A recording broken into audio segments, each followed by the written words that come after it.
The Benjamin Dixon Show is only possible with listener support. Go to www.patreon.com/The BPD Show.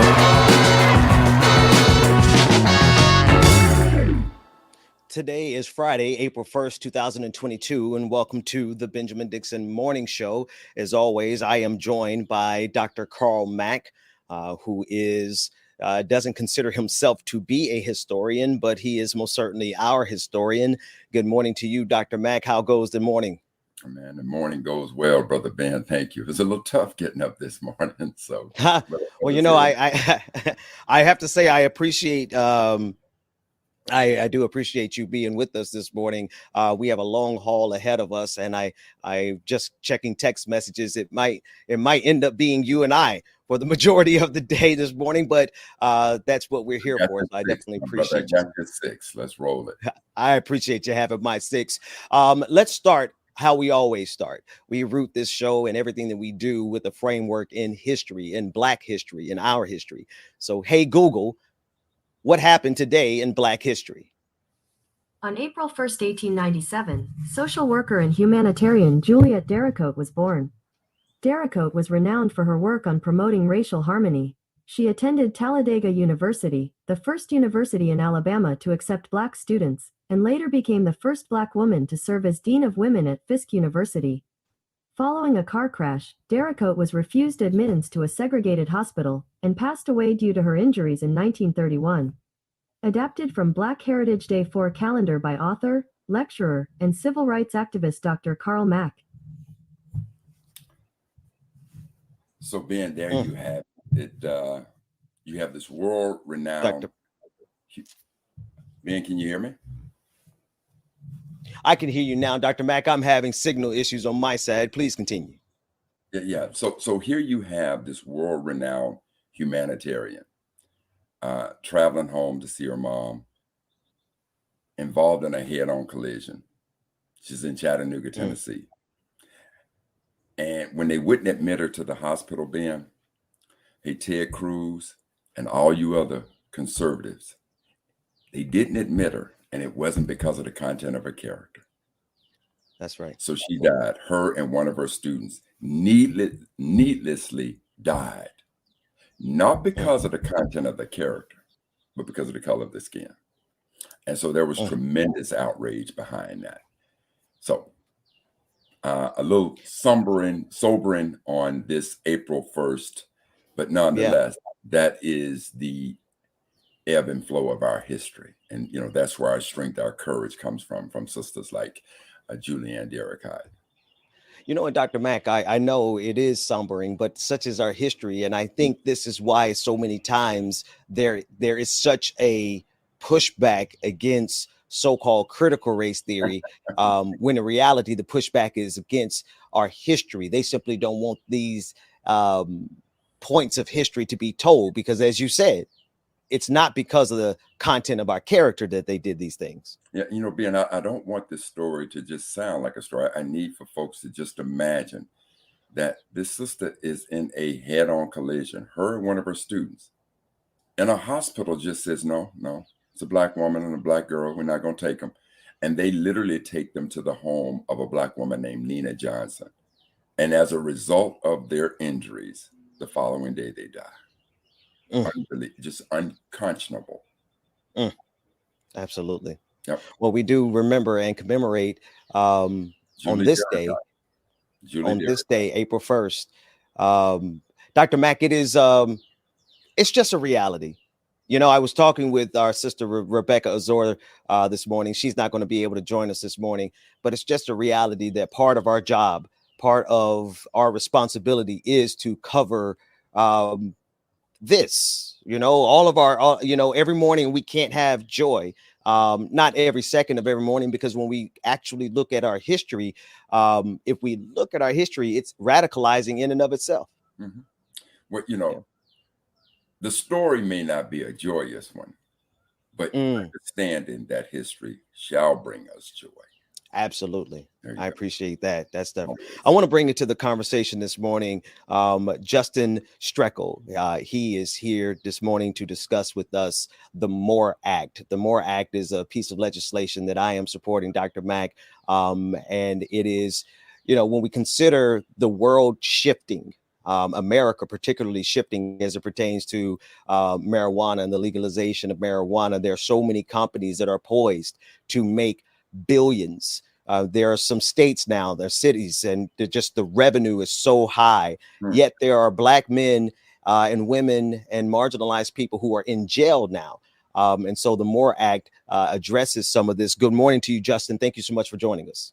Good morning. Thank you so very much for having me. I'm really excited. No joke. It's legalization day. Oh, you know what? I did not know that. Tell us more about Legalization Day, but also tell us more about the MORE Act and how it actually addresses some of these inequalities. No, today's the day on the MORE Act. That's what I mean by Legalization Day. And we're really excited. So first off, my name is Justin Streckel, and thank you so very much for having me. The Marijuana Opportunity Reinvestment and Expungement Act, or MORE Act, was first introduced 3 years ago. And today is going to be the first time that it's voted on before Americans go to the polls. So that way they know whether or not their representative voted to maintain the status quo of criminalization or voted for comprehensive reform. And the bill, there's a lot of things that this bill does that are really terrific. The big top lines are it creates a funding stream in what's known as the Marijuana Opportunity Trust Fund that would dedicate that all of the federal revenue generated from the emerging marijuana industry is perpetually reinvested through programs that would be set up specifically to support those who have been harmed by the war on drugs. One of the best ways to put it, and I really don't like saying this certain member from Congress or member from Florida's name, but one congressman said that this is a perpetual reparations machine. And it's a really, really thoughtful bill. I want to give a tremendous amount of praise to Representatives Barbara Lee and Earl Blumenauer, who have been working on this issue tirelessly, and Chairman Nadler, who picked up the ball working with all three, and moving forward this bill today. So we're excited to see what's going to happen. We expect to win, but we're waiting to see how a few of the moderate Democrats are going to fall, and how a few of the supposedly pro-reform Republicans are going to ultimately cast their vote. Now Justin, let me go ahead, Dr. Please let me jump in on this one. So Justin, I need to make sure I understand this. So you're saying that as a result of this bill, you all are proposing that all of the proceeds or a portion of the proceeds be reinvested back to help folks who have been hurt as a result of marijuana. So there would be a 5% federal excise tax that would be established on cannabis products, and that all of that would go into this new trust fund, and that has multiple different streams. There's one stream that would go in that would be specifically through DOJ to incentivize state and local governments to facilitate expungements, and then working with partners like the Leadership Conference on Civil and Human Rights, the ACLU, Code for America, and others. We would really push to make sure that all of those expungement programs would be automatic, not petition-based. That's a really important thing, but that's local policy. So for those of you who are tuning in, if you're following how your city or your state does expungements, if they're not doing them automatically, if they're talking about petitions, push them, go talk to them right now, and say that you want automatic expungements, because those who need it most are the ones who don't have the ability to hire a lawyer and go through that process. So Justin, I get that there's a 5% excise tax, but is this a 5% excise tax in addition to what would be normal federal tax? Is this something in addition? Yeah. Okay. Right now, there's this crazy situation with legal cannabis where under an IRS section known as 280E, all of these marijuana businesses that we see established under state license programs, because they're in defiance of federal prohibition, they still have to pay their federal taxes, but they're not allowed to currently take standard business deductions. So capital improvements, basic expenses, the cost of your employees and their health care. All of these things are not tax write-offs the way that we incentivize businesses in every other aspect of the economy. So we'd fix that problem for the existing industry, which is really hurting. The big guys can take it. They can take those losses. Right. They just want to wait out.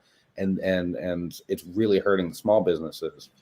And then, the 5% excise tax would only go to these other programs. Another program is through the SBA. It would be a twofold system. One, directly supporting entrepreneurs who have been victims of the war on drugs to enter the economy. There's been a lot of debate on Capitol Hill as to whether or not the bill should focus resources specifically to support people entering the cannabis industry versus the general economy. But in this one, the way it's set up is if you or a member of your family have a drug arrest, aka are a victim of the war on drugs, there would be an additional SBA pool only accessible to those folks to help them set up a business or build a business. The second part would be through the SBA to incentivize state and local governments to set up what's commonly referred to as a social equity licensing program. And when we're seeing marijuana being legalized in states across the country, there's a lot of really well-intentioned experiments to promote minority ownership, to promote local ownership. But given the lack of access to capital under Prohibition, given the unfair tax treatment under Prohibition, and given the unwillingness of local policymakers to invest in the kind of regulatory atmosphere, they pass that cost on to the entrepreneurs filing permits. So Justin, listen, I hear what you say when you say well-intentioned. So given that, and if we're talking about 5% of something like this, we're talking about an enormous amount of money. So who provides oversight for that to deal with these well-intended programs that may or may not be successful? But who provides oversight there? Oh, when I say the well-intended social equity programs, those are all done at the state and local level, similar to in how in each city there's their own alcohol control. Okay, I can accept that. Yeah. But the more important aspect of it is who provides oversight to this enormous amount of funding. There would be a mixture depending on which aspect of the funding we're talking about. There would be it'd be either through SBA or DOJ. So for the reinvestment activities, all of the things. Oh, and then there's additional community grants that would be able to be used for things like reentry services, job training services, and a number of other programs that were also included. So all of that, we would say, this substance has been criminalized. This substance has been used. Criminalization has been disproportionately used to go after Black people, brown people, and poor people. And we are going to invest the revenue that's generated in trying to undo that harm for the foreseeable future. Okay. You mentioned that one of the members of Congress from the state of Florida, I think you said the state of Florida, refer to this as perpetual reparations. Now, I'm sorry, you're not going to be able to drop that and not give us the name. But this was behind the scenes or something off the record. Well, I feel uncomfortable saying his name because the reason why I framed it that way, he then voted for the bill. And this is Matt Gaetz of Florida. I don't like platforming Matt Gaetz, so I don't like saying. Yeah, no, I understand. I understand. But then he voted for the bill. So that why would he? I want to get into the politics a little bit of it because I'm curious as to how this is going to play out, and because there are going to be a lot of beneficiaries from the marijuana industry in general. There are going to be beneficiaries from the MORE Act specifically. What is your projection in terms of how this is going to play out as a vote? Is it going to go? I'm very surprised to hear that Matt Gaetz actually signed on to it, except for the fact that there are obviously benefits for his constituents. What are the politics around the board? What do you think how the vote is going to go down? Well, when this bill was first taken up, there were 6 elected Republicans who voted in favor of it in December of 2020. So it was after the election in the lame duck. And I will caveat, I said elected Republicans because one of them was Justin Amash, who had since that time left the Republican Party. Right. This year, we do expect it to be, we do expect a couple Republican votes, hopefully, but we do expect that number to be lower. One of the Republicans who voted in favor of the bill was Don Young of Alaska, who just passed away a week and a half ago. And unfortunately, right now, David Joyce, a Republican of Ohio, who has been a co-chair of the Congressional Cannabis Caucus, actually sent out a whip email to his Republican colleagues urging them to vote no for the bill, specifically citing the social equity concerns. Because Joyce does not believe that we should connect ending prohibition and addressing the harms that prohibition has wrought. And I think that's a fundamental tactical error, as we are now presented this opportunity to try to significantly shift. And I don't think we should leave people behind. But I do expect it to be a much more partisan vote, right?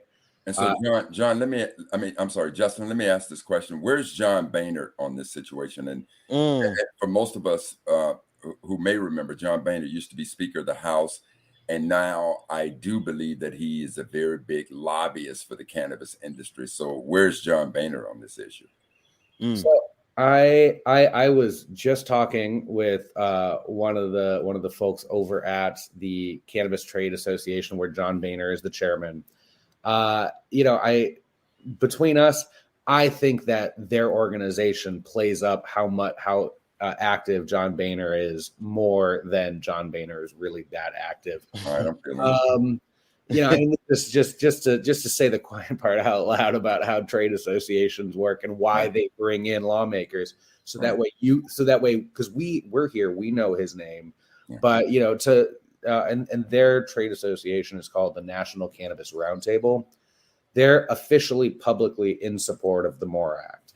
But I don't want to in any way, shape, or form give anyone the impression that I think that they're doing a significantly and the reason lobby for it. I mean, Justin, and I think your statement holds true from the standpoint that, given how influential John Boehner was and arguably is to the Republican Party, to know that he's a lobbyist for that industry, for the legalization of marijuana nationwide, and not have Republican votes. That's interesting. Yeah. So in this case, I can absolutely understand what you're saying, that they play him up to be more involved than maybe he is. And the simple fact that this small portion is going to go to what they consider to be perpetual reparations, which is clearly an overstatement, but this modest look back at the damage that was done to the Black community and to all the communities targeted by the war on drugs.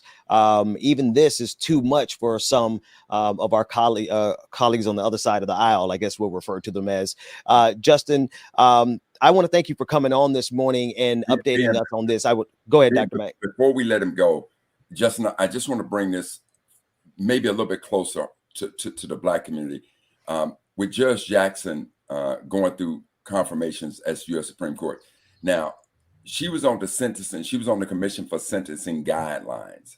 And I know that because she had a relative of hers who received an extended period of time for a nonviolent, low criminal drug offense, and ultimately had President Obama to help with that situation. But I know when she became a member of the U.S. Sentencing Guidelines, she addressed a lot of these sentencings that were affecting folks on these nonviolent situations. So what has been her efforts in regards to the Moore's bill that you all are pushing forward now?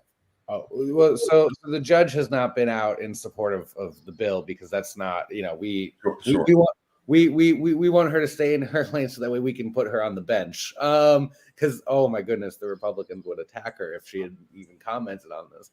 But I bringing up the judge, I want to just truly acknowledge how significant it would be to have her on the Supreme Court, Mm. to have someone with her thoughtfulness and with her tenacity at addressing the resentencing aspect of it, and how she has been such a tenacious pusher for having it be automatic. Right.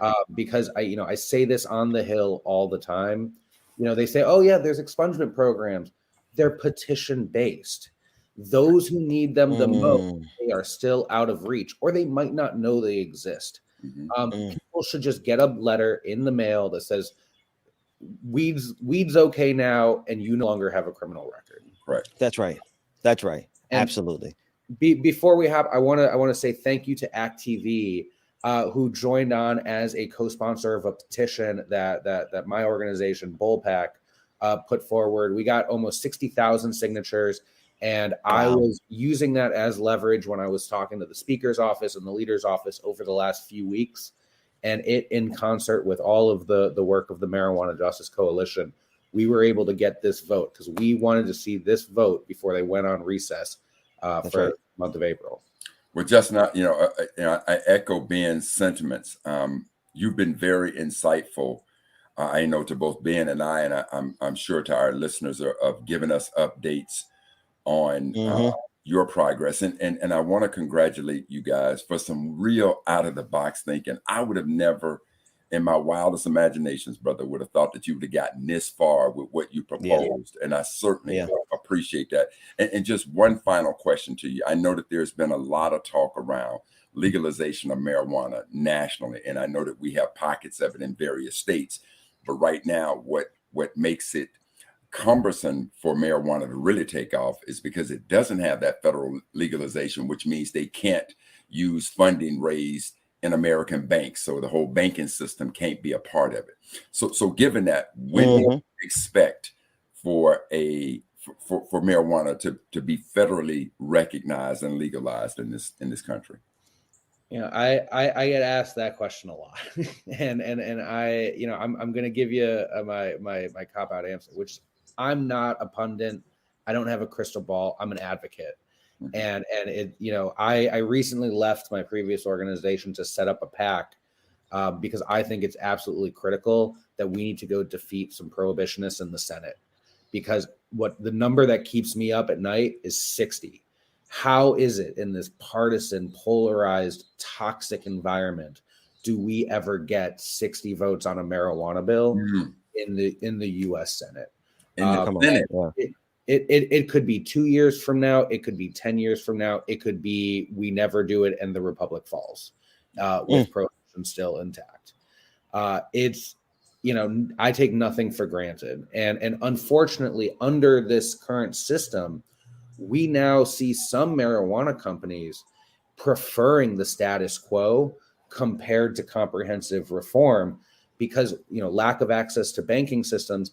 The rich are able to pay huge fees and get access to basic banking services. Small entrepreneurs cannot do that. The average bank charges $7,000 a month to have a checking account if you're a marijuana business. They charging you 7 G's a month. Oh, get the hell out of here. Because they don't want the risk because of federal prohibition. Right. I got you. Mm. Man, we got to have him back, man. No, there's a little bit more. Brother Mac, I didn't know you were so interested in marijuana. Justin Streckle, listen, thank you. The Bowl Pack. I'm just going to assume Bowl obviously stands for what we all believe it stands for. Is it an acronym?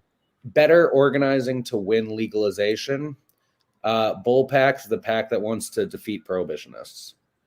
Absolutely love it. Justin Streckle, thanks so much for joining us. And we're definitely going to have you back Justin. Appreciate it. As soon as we can. Thank you both for what you do. Have a good one. No doubt. Absolutely. Dr. Mack. Yeah, I get into a little bit of everything, baby. I was like, wait a minute. I didn't know because when we talk, I just never figured you would be that interested in that particular interview. Listen, man, I follow a lot of it, man. I remember when marijuana was coming on the scene and they're talking about the legalization of it. And Ben, I will tell you, there's a company, and it's slipping my mind, but they deal with a lot of the alcoholic beverages. And so they put a huge stake into a cannabis company, and trust and believe. When we come off from break, I'll let you know who it is. But a lot of what was happening, a lot of the excitement around the possible legalization of marijuana, it like it normally does, man. It takes off in Canada, and we just knew that it was going to come down here and sweeping legislation. And when I saw John Boehner get involved, I'm like, damn, here on one side, you're hearing the Republicans being all conservative and this, that, and the other. Now, Boehner leaves Congress, and the lobbyists approach him, and, he's supposed to be the big voice behind it. But no, man, I've been keeping up with it. So, and to his point, the part that is absolutely crushing the small guy. So when you hear about marijuana taken in different states, it's the fact that they can't aid and they can't participate in the federal banking aspect of it. But anyway, I hear the music. I'm laughing at that. No. I was like, listen, I don't even have to. These are the right questions. Amazing questions, Dr. Mack. And I know our particular interest in this particular subject may vary slightly. We're going to go to a quick break. DJ Exclusive is in the house. We'll come back with more of the Benjamin Dixon Morning Show after this.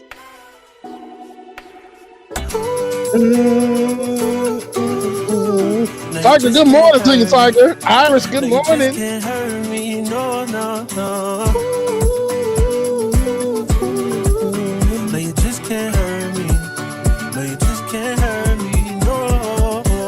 To be polite, it's easy being petty. Mama used to tell me, gotta use you when you're ready. Cause I ain't working on my own timing. Ain't got no diamonds on me, but I stay shining. Yeah. They say the world would be a better place if we take out the hate. Stop all the hate right now. Let's keep it real, it'd be better if we just subtract the fake. So be a light up on my Rachel Bannon, good morning to you. EH, good morning. Still kind of weak when that victory be looking like the verge of defeat. And I feel like disrespect, help me turn my other cheek and say sticks in. James Conn, you stupid. May break my bone, but your words can't hurt me. No, you just can't hurt me. No, I ain't been right more than I've been wrong, and it still can't hurt me. No, it just can't hurt me. No. No, you just can't hurt me. No, you just can't hurt me. Brother Bryce, good morning.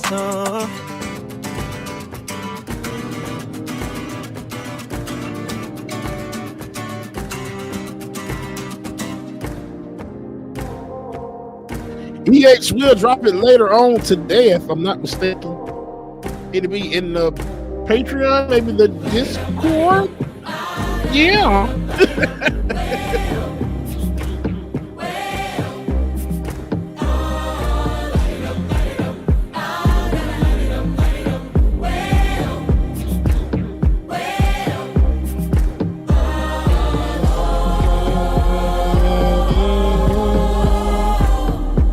Miss Sophia, good morning to you.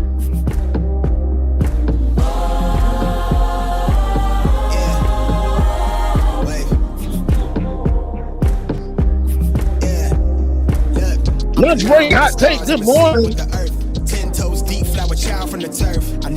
All right, y'all, sorry to cut this off, but don't worry, we'll bring it back later on. Y'all welcome back to the screen. Benjamin P. Dixon and Dr. Carl Mack. Good morning, y'all.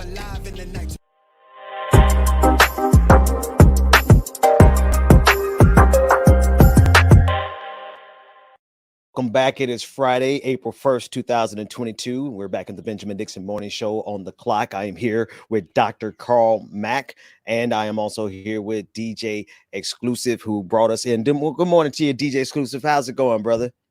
I'm all right. David bought me on screen while I was about to back away and go get my doggone coffee. That's my fault, because I wanted to bring you on to say good morning before you got your coffee, because I wanted to make sure everybody knows tonight. I know you announced it, I heard you, but I want to make sure everyone knows tonight at 9 p.m. the patron party, where all of us who can make it, I will definitely be there. I'm going to tell Rebecca Zora she needs to be there. I'm going to try to twist Brother Matt to come and make a guest appearance and just come say hello. I don't think the people trust you anymore, Benjamin P. Dixon. I came last time, but I was tired, man. I was an old man, but I'm gonna take a nap. Mm-hmm. And I'm gonna wake up. Ain't nobody trying to hear that. Ben.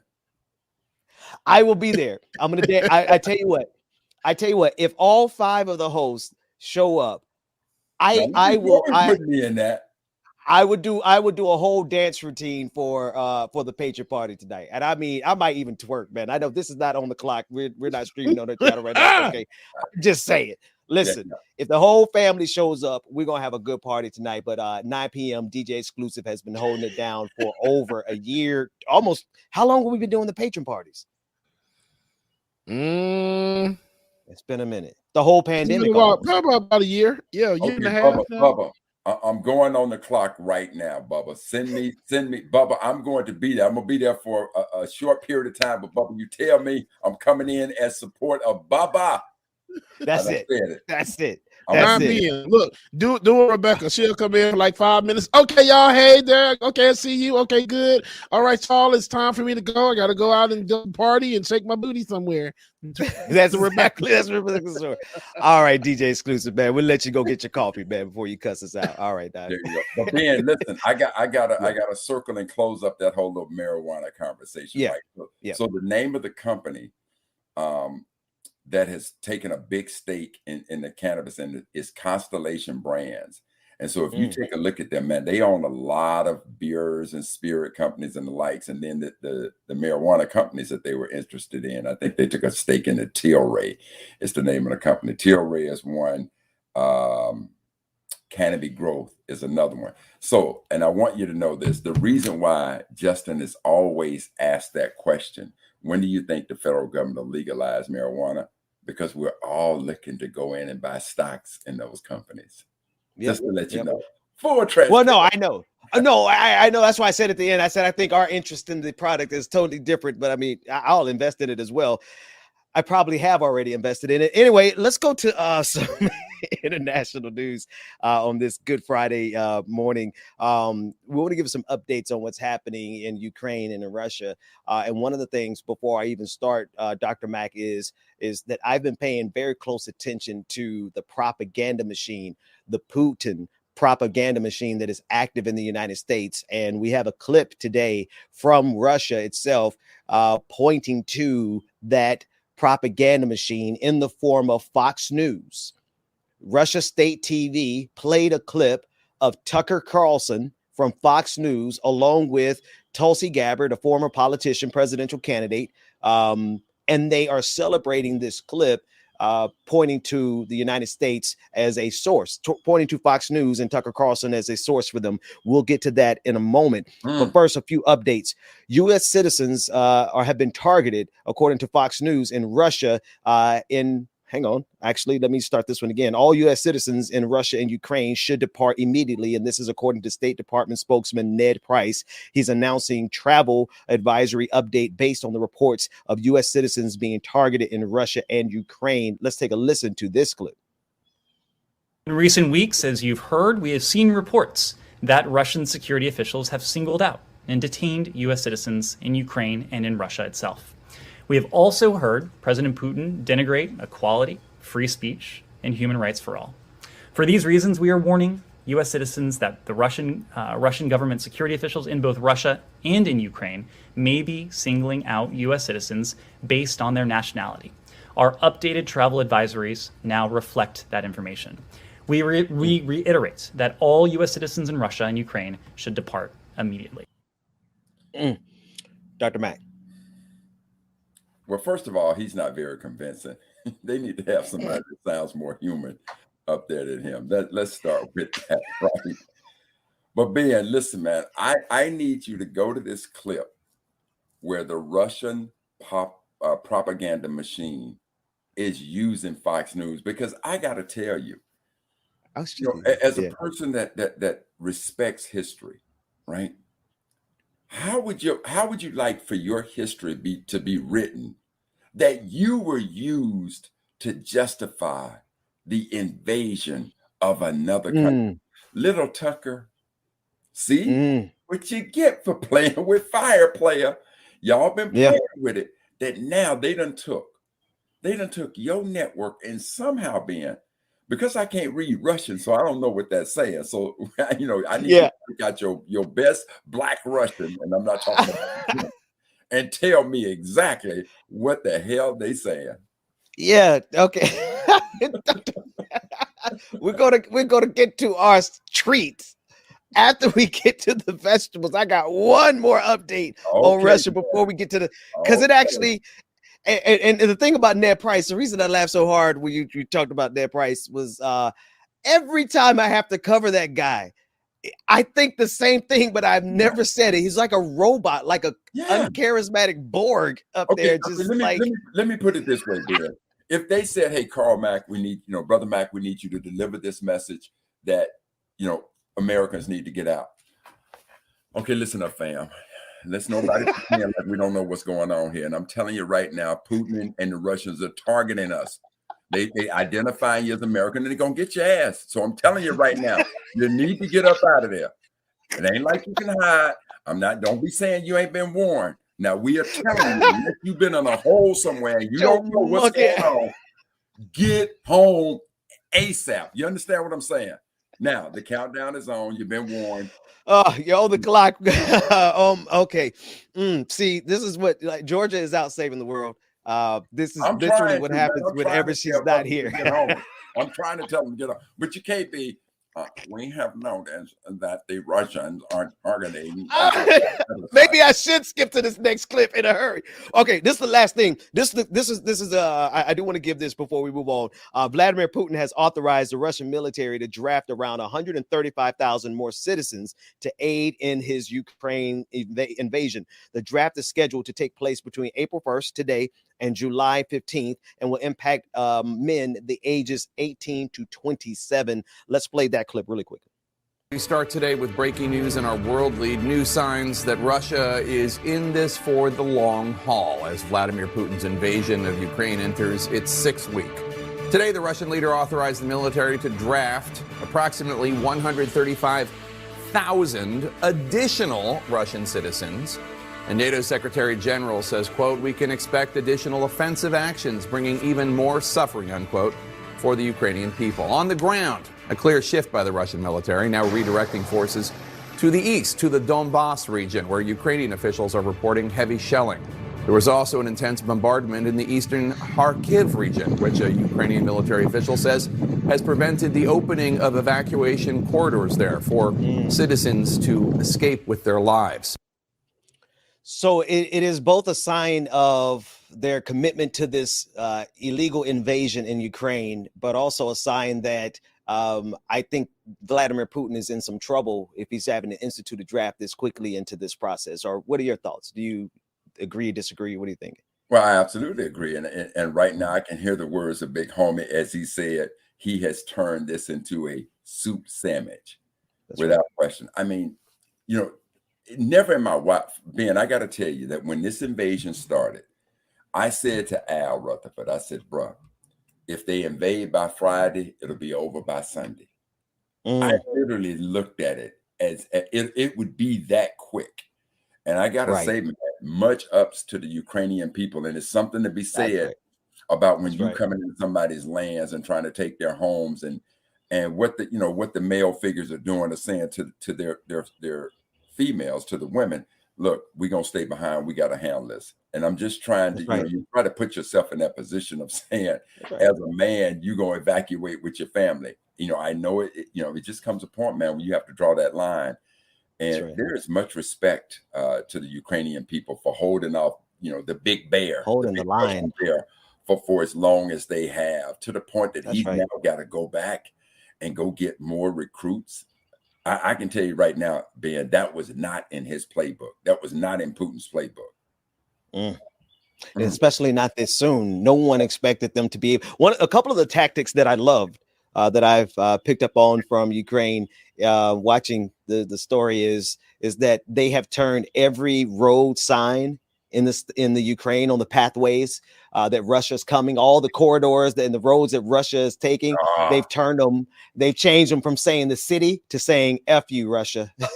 So instead of saying I'm going to get off in, Portsmouth, Virginia, it's saying F you, Russia. And so I like that technique. But then also to the fact that this is costing a lot of young Russian men their lives. There are casualties on both sides, but the Ukrainian people are putting and holding the line so fiercely that they are I hate to use this phrase, but they're slaughtering these Russian young men.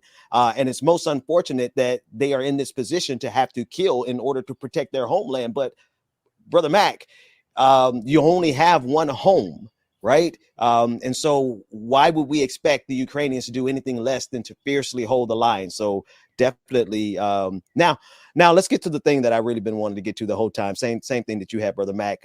Fox News, Tucker Carlson and Tulsi Gabbard, who was a Democratic candidate for president in the 2020 cycle. We're going to play the clip. David, play the Russian clip.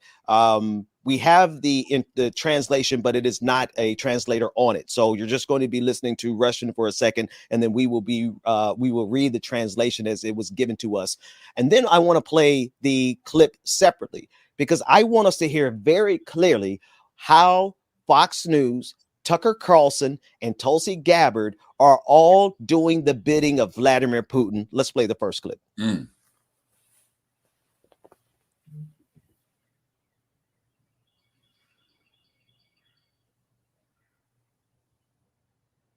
now you know I've been waiting on this. So David, y'all take Run the clip. Don't nobody panic. Everybody breathe. Okay. That was all right. So I tell you what, let's do it like this. Let's go straight to the clip that Tulsi Gabbard and Tucker Carlson. Let's go to the source material first. Let's go. All right. I'm with it. Oh, we don't. Well, now I'm reading notes over here. Here's a translation. This is what the Russian state TV said today. In the Russian state TV, as translated, Tucker Carlson and Tulsi Gabbard, introduced by the state host Vladimir Solovyov as our girlfriend Tulsi. After the clip plays, one of the panelists asked, and this is the clip coming up, is she some sort of Russian agent? I want to pause. One of the Russian hosts on the panel asked, is Tulsi Gabbard some sort of Russian agent? The host quickly replies, yes. Now, we're getting the clips together, Dr. Mack. So give us a moment on the clips. That's all right, man. But at the end of the day, what you doing? I'm following it, man. Keep doing what you're doing. So we got the Russian brothers together. They're having a conversation about watching Tucker, Lil Tucky, and the sister on screen. Tulsi Gabbard. And they're asking the question, is she a Russian agent? Yes. Okay. Yes. Okay. Go ahead. Clips are ready. Here we go. Here's the first clip. There's no translation, but you can hear the Russian language being spoken over Tulsi Gabbard and Tucker Carlson. Let it play. Ну, дайте им американцев поставлю там Туси, наша подружка, что говорит, Туси Габбард. I think what we're seeing here Говорят слова Байдена про смену власти в России. Мне кажется, что это не оговорка. Говорят, президент Байден просто вслух озвучил цели своей администрации, которые заключаются в смене власти в России и в отстранении Путина от власти. Они осуществляют свою цель, используя основное средство экономической войны, осуществляют современную осаду России, изолируя ее, сдерживая ее. Isolating, containing, destroying their economy. Нанося вред российскому населению, надеюсь, что российские граждане или военные поднимутся и свергнут свое правительство и избавятся от Путина. Причина, по которой они лгут об этом американскому народу, заключается в том, что они знают, что мы уже предельно устали от того, что наша страна... Отличное в том, что сейчас это еще опаснее, потому что граждане США достаточно умны для того, чтобы понять, что стратегия направлена на смену в стране, имеющей ядерное вооружение, очень отличается от войн по смене режимов, проводившихся ранее, и выльется в ужасающие последствия, которые выходят за рамки того, что мы можем представить. Интересно, что... Да, интересно, что... So the translation, Dr. Mack, we gave you the translation. After, we'll listen to Tulsi Gabbard say it again so we can hear it very clearly, everything that she said. But from the impression that the state Russian TV had, one, they referred to her as a girlfriend, whatever. Secondly, they asked, is she a state actor for Russia? And they said yes. Now, obviously, they probably were joking. Hey, all right, you know me. I like to give people the benefit of the doubt when they shouldn't get it. Ben, let me just interrupt a little bit. You know, Ben, in the last segment, you didn't understand the depth of my knowledge of the cannabis industry.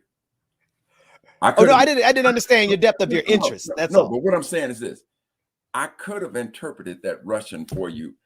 And it goes a little bit deeper than you think. But, as a brother on the street who can speak the Russian language, I could have interpreted, but I'll let it go right now. No, but if you want to read that clip again, I'll tell you exactly what they were saying. Oh, wait a minute. Brother Mac, should we hold this for like it or not?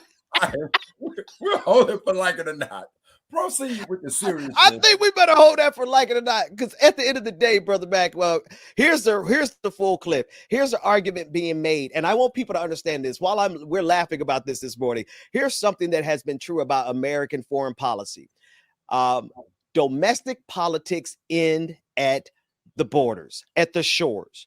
What that means is all of these games that are always played internally between the Republican Party and the Democratic Party, they're always fighting, they're always attacking each other.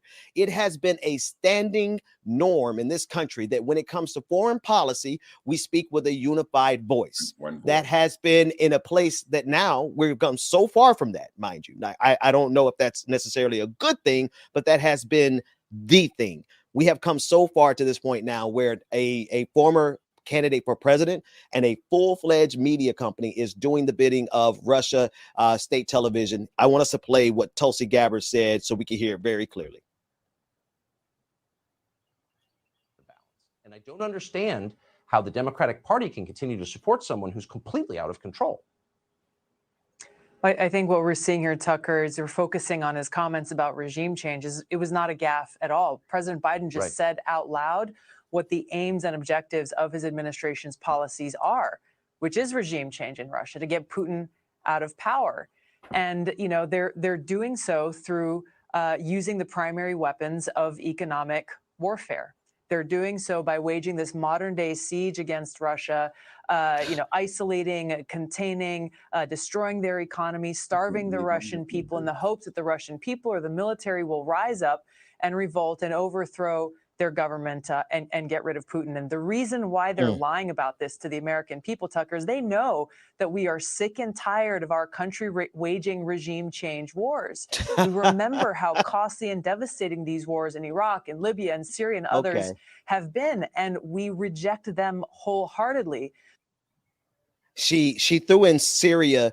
She threw in Syria for good measure. Syria, anyway, I don't have time to fight every fight. I'm gonna leave that alone. As it pertains to Russia, go ahead. On its face, it is clear that they're speaking as though Russia has every right known to invade Ukraine. That's right. I don't care if we were talking regime change. Now all of a sudden you're talking as though the economic and again, they know that he's not talking go in there and assassinate Putin and this kind of thing. As she stated, he's trying to get regime change in the sense of the economic sanctions that he's putting on Russia, hoping that it'll cripple the economy. Yes, that is exactly what our president is doing. That is exactly what he ought to be doing. We don't want to send troops in the ground, so let us cripple Putin to the point that he gets some sense in his mind. No. See, Brother Mac, in order for us to be good people, we have to lay down and let Vladimir Putin do whatever he wants to do. That's what they're saying here. I'm trying to sit there and listen to the two of these folks talk as though we shouldn't be doing anything to Putin. You would think Putin is their first cousin. The way that they're talking about this, as though Biden is acting in some criminal fashion. Are you freaking kidding me? I tell you what, if I'm these Russian cats right now, I would be absolutely loving Fox TV, Tucky Carlson, and this little chick. I would absolutely be loving them. That's it, Ben. I could not believe what I was sitting there listening to. I could not believe it. For anybody who wants to watch Fox and think and then try to use the term patriotic, how about just humane? They are sitting there defending Putin. They're defending Putin and demonizing Biden. Wait. Oh, it gets worse. Forget Biden, if you ask me. Like, forget Biden, forget the United States in this equation outside of the fact that we are the balancing hegemon. But they're attacking Zelensky. They are attacking the Ukrainians. They are dismissing them as if they are not a valid. They're not a valid democracy. They're dismissing them as if they are bad actors. Go ahead, Dr. Mack. Dan, I'm gonna say this to you. Now, don't you become no propaganda machine with me and tell me that that's what they said. You better present me some receipts. Oh, I tell you what, we'll go on break. We'll go on break, and I will bring you plenty of receipts of Tulsi Gabbard. Because Ben, I'm gonna tell you right now, if indeed you can't show me receipts that that's what they said, and you said they said it, you and I gonna have some off-camera issues. I'm just saying. All right, we have some off-camera issues. We always have some off-camera issues, but we're gonna take it. You better bring them receipts, because I refuse to believe that they went so far as to do that. I tell you what. I tell you what. This is how easy it is. YouTube chat, and Facebook chat. Throw a code. No. Somebody drop some links. I'm gonna go grab my own on this break. I got plenty from Twitter. Come back I'm coming back with them. Hold on, let me finish closing out the segment so we can go, Dr. Mack. Okay. We'll come back with Like It or Not, DJ exclusive. It's in your hands. The Benjamin Dixon Morning Show will be back right after I go and find these receipts for Dr. Mack. We'll be back after this.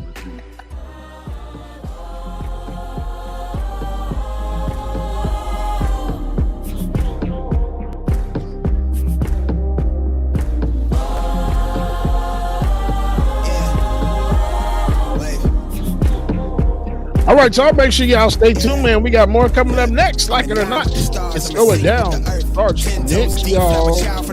Benjamin Dixon Morning Show. Good morning, everybody. Laura Strada, good morning.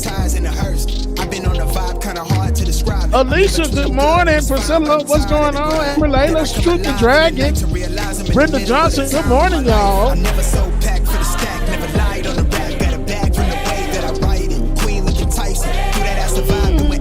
Lipsa, good morning. We all want the same. We all want a meal in the safe. I want to live like I'm trying to enlighten. Trail spill from my lips, feel big from the bit. Take a sip till I pass out. Try and get grit, but it don't make sense. Cause you can lose life on this fast route. Yeah, turn thoughts to a cash cow. I might flip that to the glass house. I don't need the accolades. I'm in love. E. Johnson, good morning to you. Save a spot at the table. Beast with the slack and myself on the map. Long with the wind, but we knowing that it's cap. 5-hour flights, couple nights at the flat. To be real, couldn't see me making moves while I'm at. I'm still on the grind, limit time when I check. Pan 33, good morning. Julie, good morning to you. Carwin, good morning to you. Wagwan, good morning, brother. Cat Gibbons, good morning. Old man trying to pass in the fear. You're the first one to talk, but the last one to hear. Eyes blurry, but I couldn't see that in the clear down. But Lee, you know that's my dog, Latif. That's my dog. For the long run, I'm a slave for the cash. Got snakes in the grass, no brakes on the head, but it's Big Reese, good morning to you. Seen it all, heard it all, heard enough. Give me space. Hey, James Conn, you let me know when. And I'm playing. We're listening to Papa all day long. Tony Barton, good morning to you. Shelby H, good morning. Barbara Rice, good morning. Zozo Bob, appreciation the tea. What's going on? Gold in my soul, got the same on my necklace. Barbara Rice, love you too. Computer Geek, what's going on? Latino, good morning to you.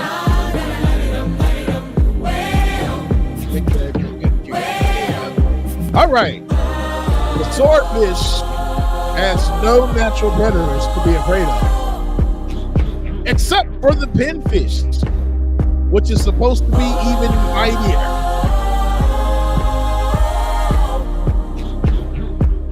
That one just happened. Light it up, light it up.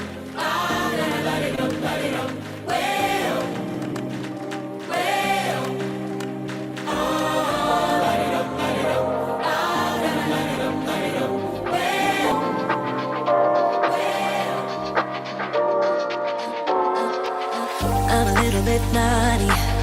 I'm a little bit too consumed, but every part of my body is telling me to run away from you. Come a little bit closer. Hey, my boss calls me the computer. Come a little bit nothing to do with intelligence. I go to sleep with left unattended for 15 minutes. A little bit crazy. These are about right. But you never change. What's love got to do with it? He comes around, better knock that stuff down. Come a little bit closer. Yeah, yeah. Come a little bit closer. Yeah.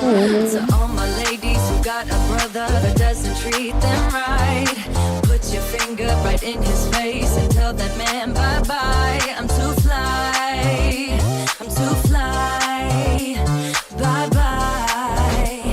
Bye-bye. In Britain, they call it a lift, but Americans call it an elevator.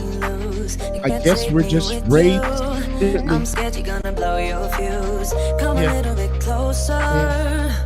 Yeah, I can really start over. Yeah, in the back of my mind, there's someone waiting on me. You're just wasting my time because you're scared and lonely. Finally got some closure. Can someone please tell me what LGBTQ plus stands for? Nobody is giving me a straight answer. Put your finger right in his face and tell that man bye-bye. I'm too fly. I'm too fly. Bye-bye. Bye-bye. Bye-bye. Here's to The Lord said to John, come forth, and ye shall receive eternal life. Amen, somebody, amen. But John came fifth and received the toaster. all my ladies who got a brother that doesn't treat them right. Put your finger Hey, speak good morning to you. and tell that man bye-bye. I'm too fly. I'm too fly. Oh, bye-bye, bye-bye. U-G-L-I, that's how you spell goodbye. U-G-L-I. Little known fact, before the crowbar was invented, crows simply drank at home. Bye-bye, bye-bye. Yeah, it's pretty interesting. It is.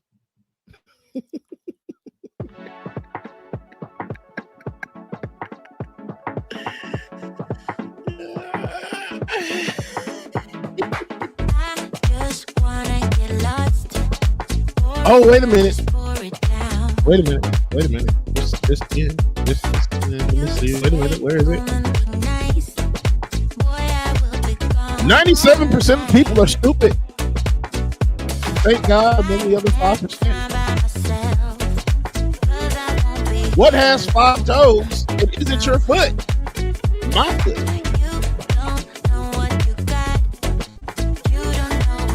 I think gas prices are expensive.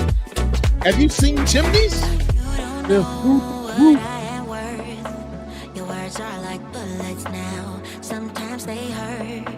Can trees poop?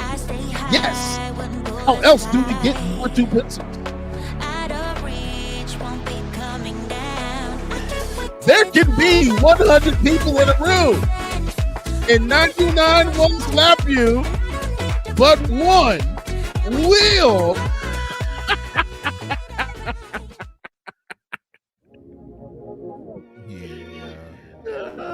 Y'all know what time it is. Good morning, y'all. Get your coffee, your tea, drink whatever it is you need.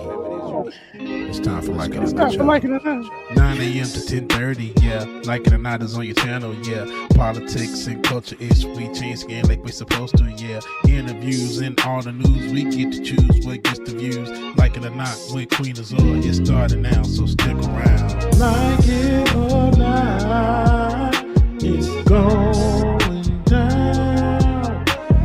Like it or not, y'all stick around. Oh, Rebecca. I'm reading a novel where the main character has a spine injury. That's his backstory. You know she got a good story for you. Oh, Benjamin, that's my dog. Here are 10 things that have millions. Cheese, butter, yogurt, 7 cows. TJ exclusive. 10 things that have milk Y'all in them. know who I am. I stay dropping them jams. Like it or not, it's going down. Like it or not, y'all stick around. Oh, like it or not, it's A billionaire offered me $1 million to permanently glue my mouth shut. like it or not. I can't tell you how happy I am. To go down. Like It or Not with Benjamin Dixon starts now.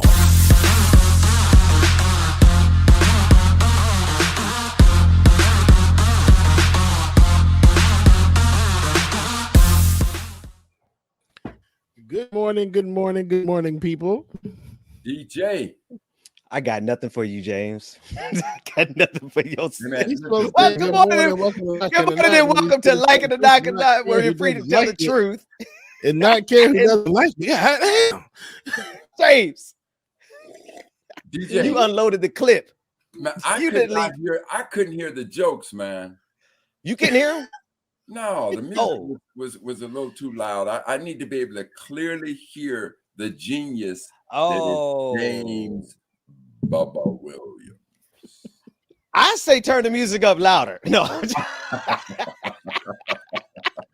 See, Ben just mad because he's in the 5%. Damn, I'm gonna tell you something, Ben. Right now, DJ looking like he's Zeus, like he's the Zeus of Zeus, Mountain right? Clifton. Look at that. Exactly. Look at the lightning going above his head.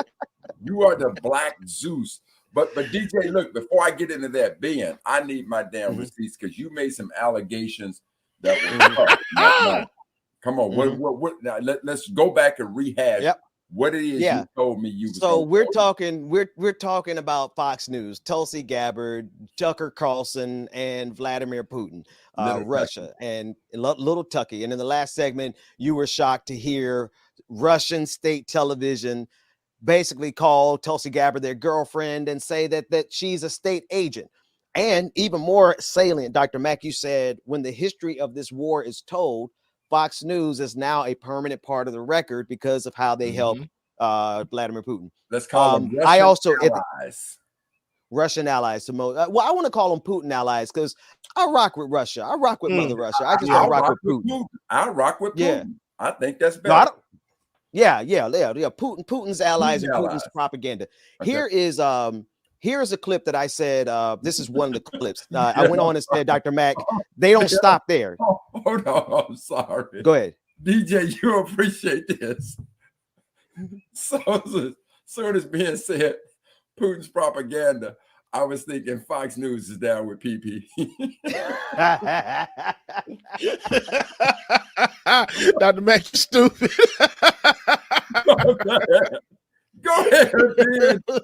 OPP. Here we go. Anyway, so as we were into the segment, James, I just kind of off the cuff mentioned that they didn't just stop there. Like Tulsi Gabbard and Fox News, they haven't stopped there. They went as far as attacking Ukraine, attacking Zelensky, and attacking Ukraine as a democracy. And Brother Mac was like, nah, I don't believe it. Show me the receipts. So while you...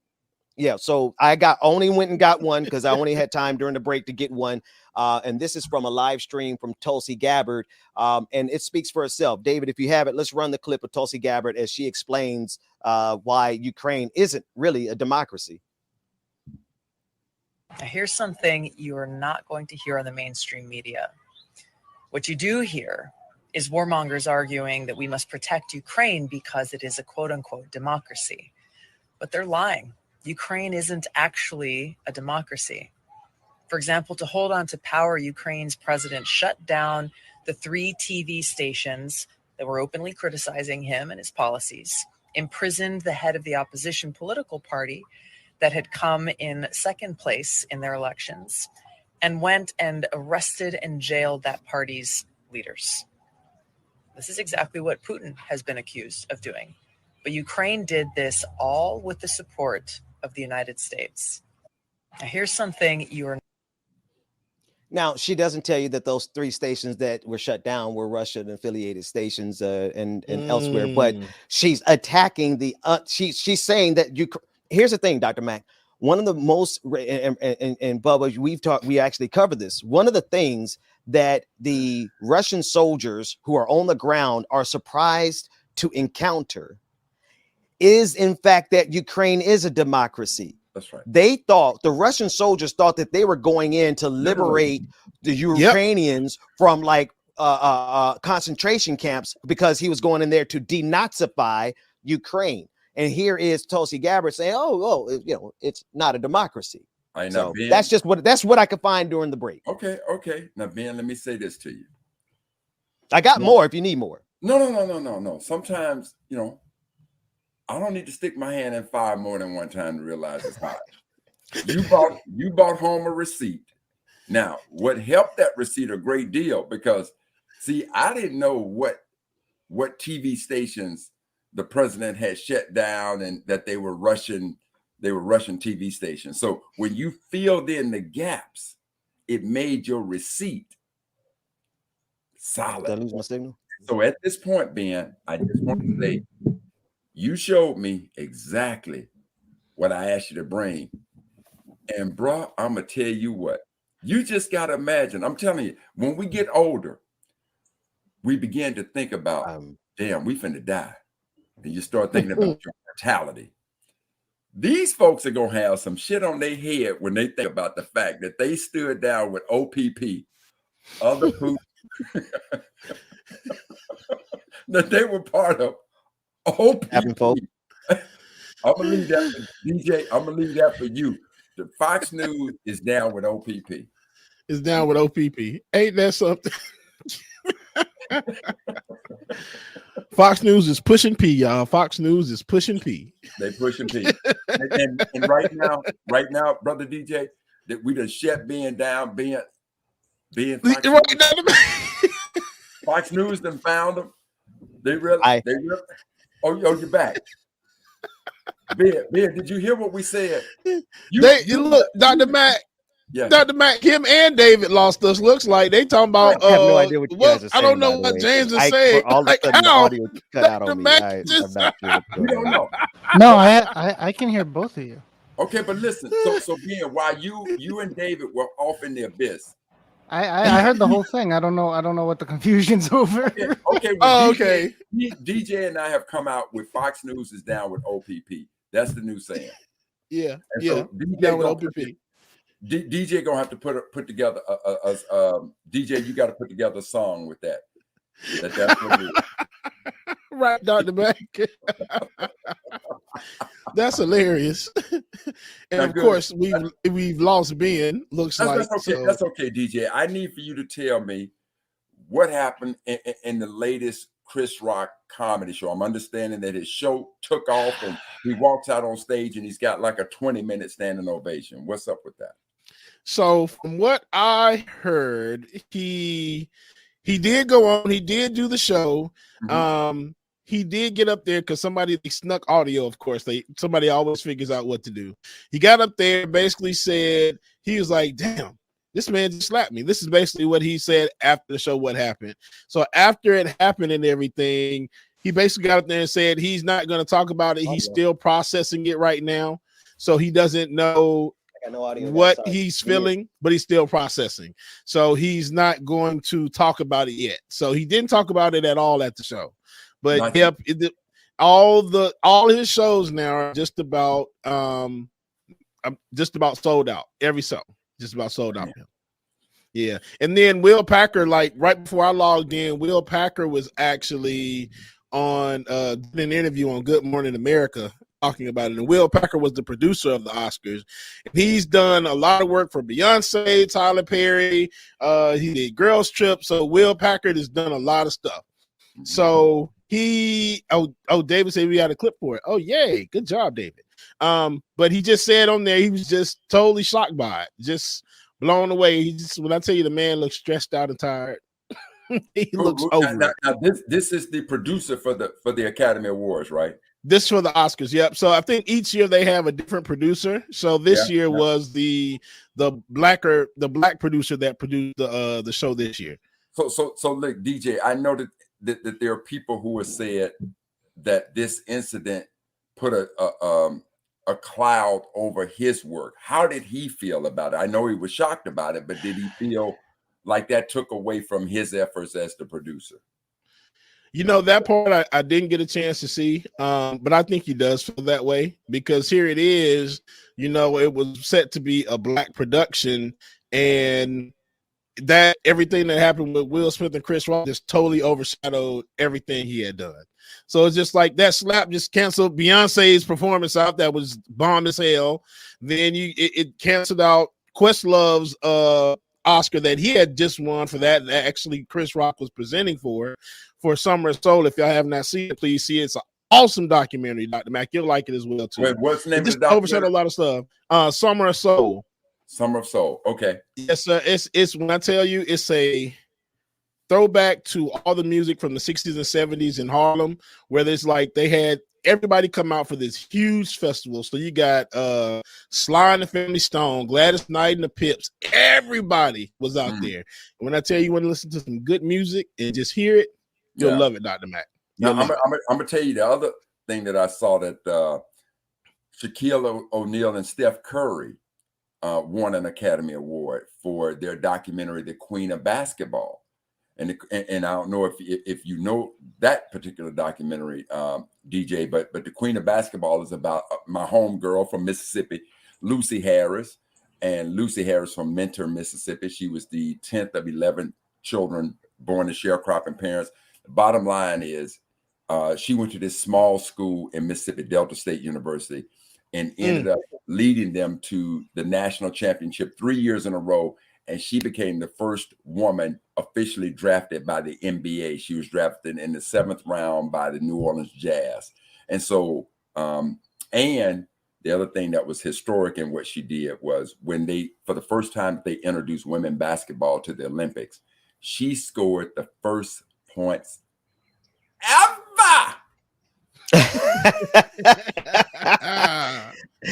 And I did but I am going to watch that documentary that you just highlighted. So anyway, he felt, I can tell you what, when we say the incident, I really put that all on Will Smith. I just don't know how to put any of it on Chris Rock.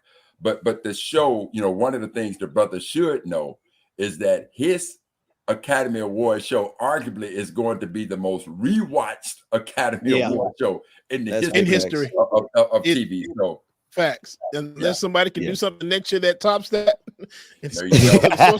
But yeah. There you go. Don't tempt them, James. Don't tempt them, James. Right. I appreciate you guys. I have no idea what I just experienced. All of a sudden, I could talk, but I couldn't hear. But we're all set and clear. Shall we proceed? We gave a chance to talk about the Amazon labor union, the vote. I want to just hit this real quick. I know we're behind schedule, but there's a vote. And Brother Mac, we had a chance to talk with Christian Smalls, the young brother from Staten Island. He lost his job as he was organizing to protect Amazon workers during the pandemic.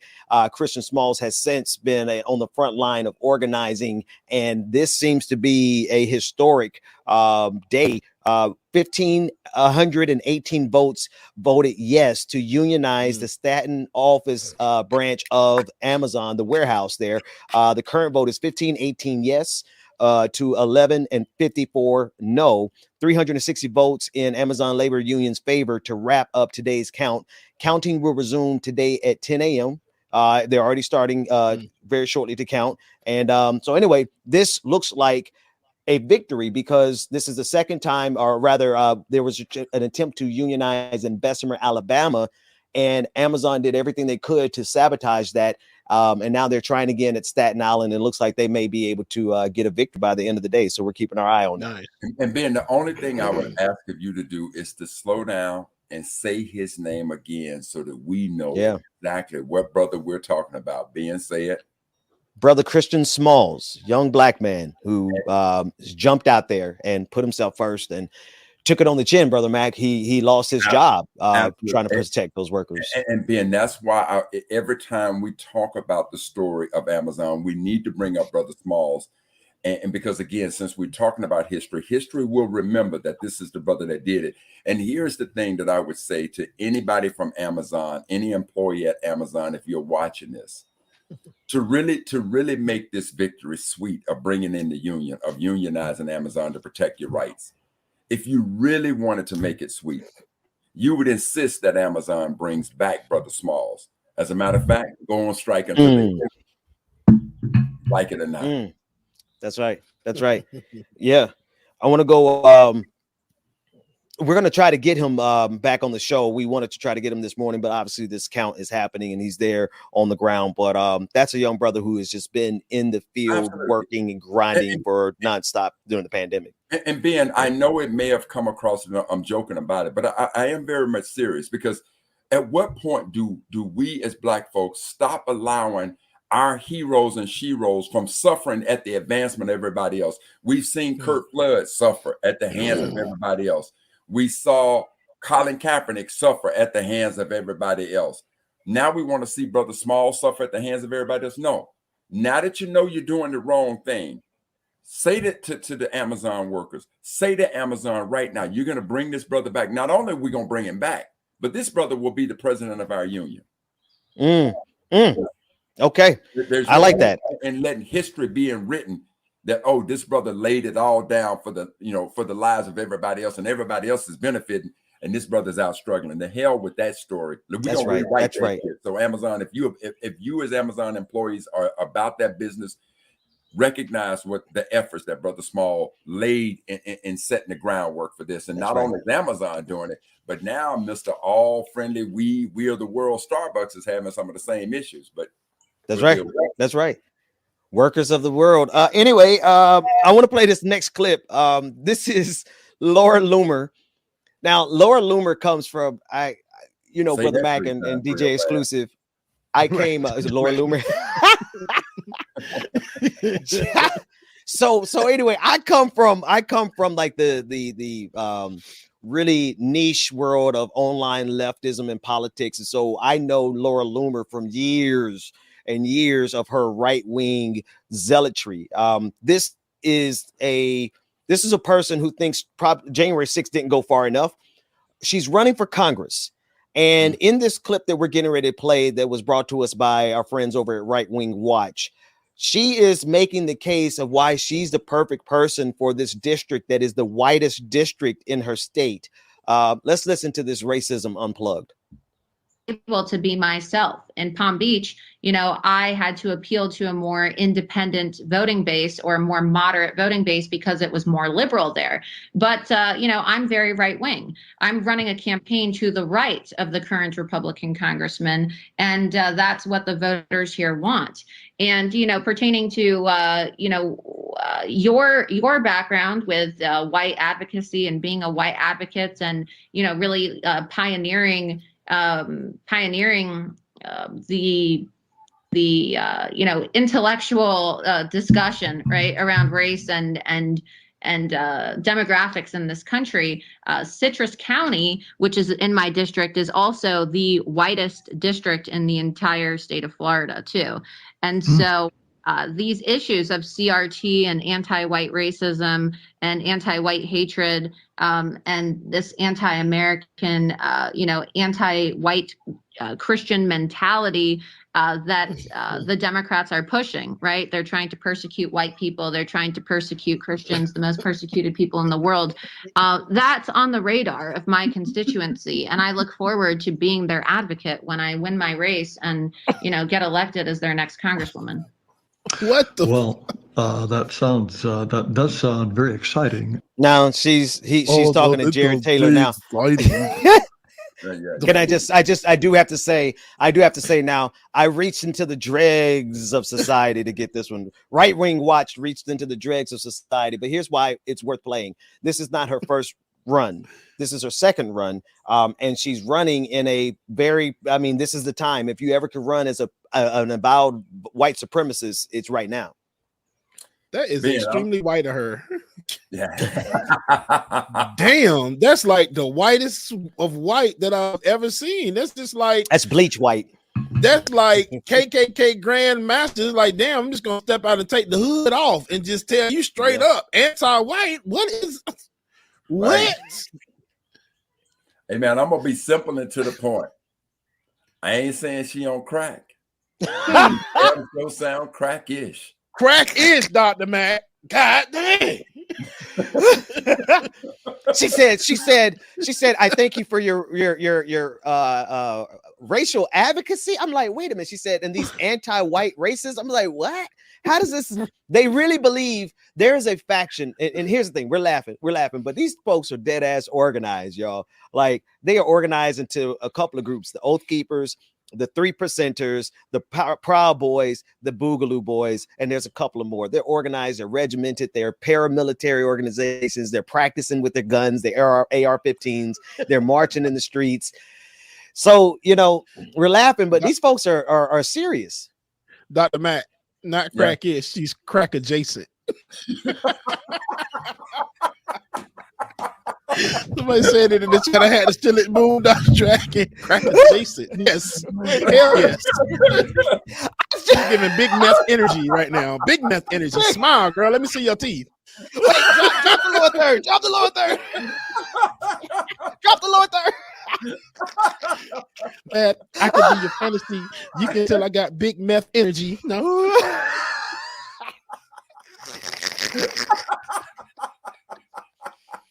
Damn, man, she had to be from Florida. God, leave me. Yeah, there's bath salt energy in Florida, bro. Only drug left for her are bath salts. Anyway, we saw how that happened in Florida last time. She gonna be out there eating the face of zombies. Eat goddamn meat. Oh, bro. If you're from Florida, you remember that story. Man, right. Oh my goodness. So weird. That was so weird. Okay. You know what? I think that's the appropriate reaction to white supremacy, man. I mean, we got to organize and probably have to arm ourselves eventually, but I digress. Let's oh my goodness, James, I needed that. That is big energy. Oh, wait a minute. Okay. Let's do this real quick. Hey, listen, every first Friday, we have the opportunity to connect with two brothers. One is Professor Jared Ball. He's a professor from Morgan State University, a historically Black college and university. And we're also normally joined by Kalonji Changa. I don't believe that he's with us this morning, but we are joined by Professor Ball for Freedom All Fridays when we talk about political prisoners. Professor Ball, thank you so much for joining us, man. It's good to see you. Always a pleasure. And yeah, unfortunately, Kalonji couldn't join us this morning. The world conspired against the brother today. So we expect to hear from him back next week. But we unfortunately can't get him on this morning. Not a problem. I'd love to always have him. Go ahead, Dr. Mack. Sorry. Mm-hmm. No, just saying, welcome, my brother. Good to see you again. Right on. Likewise. Thank you very much. And sorry I missed the beginning of that conversation. I'm gonna have to double back later. Man. No, Professor, in as simple ways as we could put it, man, it was a Karen, as DJ said, she didn't, she just walked out and said, look, I don't need no sheets to hide. I'm just going to express my whiteness and white superior and all of its form.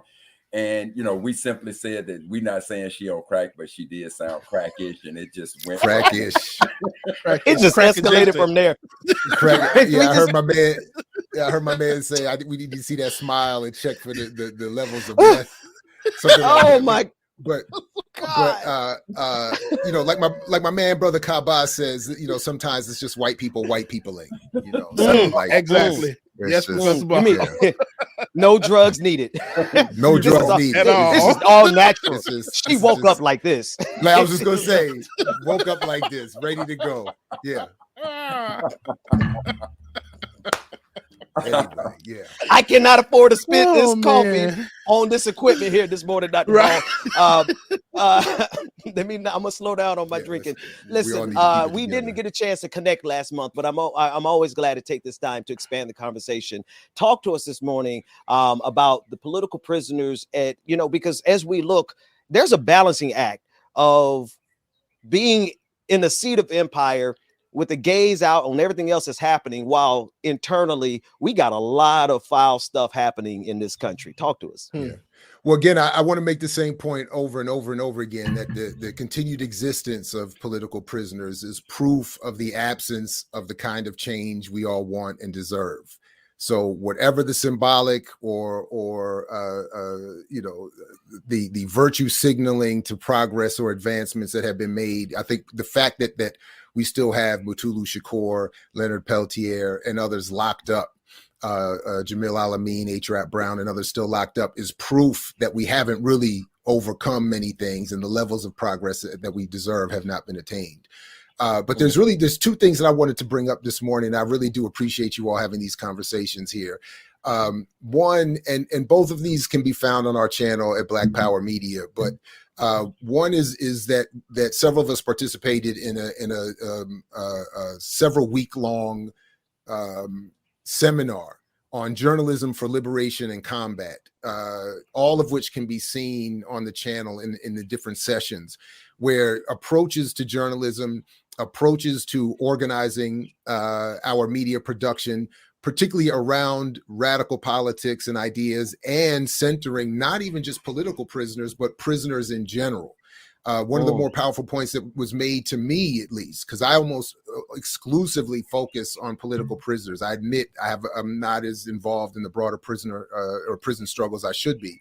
But that was one of the points that was made, that many of the people who do daily abolitionist type of journalism and support and work find it sometimes difficult, and particularly in spaces among where the left, the lunatic left gather often, to even have discussions of those generalized experiences taking place or centered or focused on, because it's almost exclusively to political prisoners and the sort of luminaries from movements of the past. So that was one thing that I thought was very important and powerful that I wanted to bring to your audience's attention. And the other one was another a webinar I was a participant in, as a small, I know my levels here. There's levels to this, as they say. That featured Jaleel Muntakin, that featured people like Robin D.G. Kelly, Angela Davis, and others in promoting the case of the longest held Black political prisoner, Rochelle McGee, Cinquay Rochelle McGee, who was part of the famous, which should be more famous, August 7th, 1970, Marin County Courthouse Rebellion, where George Jackson's little brother, Jonathan, and the story is not really properly understood, but there's a backstory. We come back to it in a few minutes, but Jonathan comes into the courtroom wanting to free everybody, gives guns to the people who were on trial that day. McGee was one of those people who had no idea this was going to happen. You imagine you sitting in there fighting for your life in the courtroom, and a brother busts in, says, "We're freeing everybody. Here's a gun." They take the judge, a couple other hostages, get out to the van. The police shoot up the van, killing the judge, killing Jonathan. And McGee was the only one to survive. Wow. And he's been locked up all these years, I think 59 years now, on an initial charge over a $10 bag of weed. Wait, Professor Ball, I'm sorry. Yeah. When you're telling the story, I am literally watching. I could see the events playing out in my mind. So this brother burst in the courtroom. He's obviously got an arsenal of weapons. He distributes all these weapons out. They take the judge hostage. He moves the judge out to a van. He and the judge and others are in the van. The cops know that the judge is in the van. Nonetheless, they shoot up the van and they kill up everybody. Everybody except McGee. McGee did survive. Now, was McGee in the van? Rochelle McGee was in the van, survived miraculously. Okay. And then once he got out of the hospital, they charged him again with the new crime, including kidnapping, and what was becoming a life sentence anyway over a $10 bag of weed became a for real life sentence.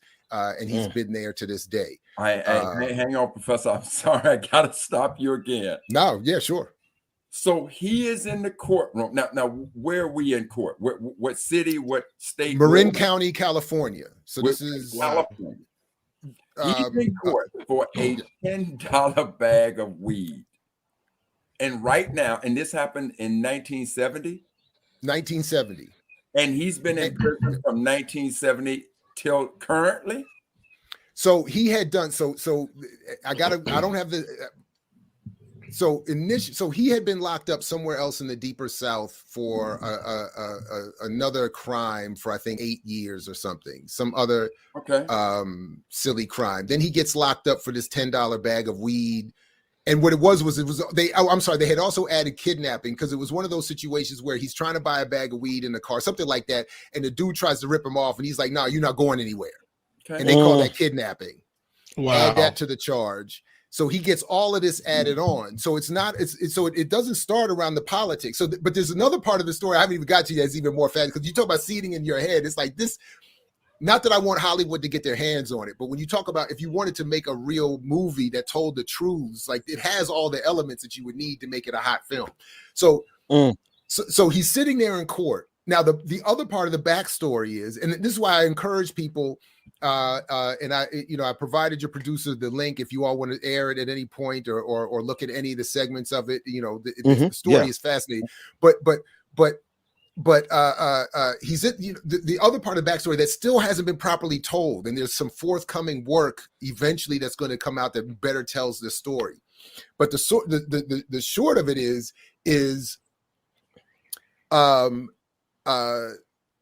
the Black Panther Party, Huey Newton and others at one point had decided that they were going to engage in this sort of action, that there was a plan at one point to arm some brothers. They were going to go in and free other people and connect it to the freedom of George Jackson, Jonathan's older brother, who had already been locked up and was being held either in San Quentin or Soledad. I can't remember where he was being held at the time.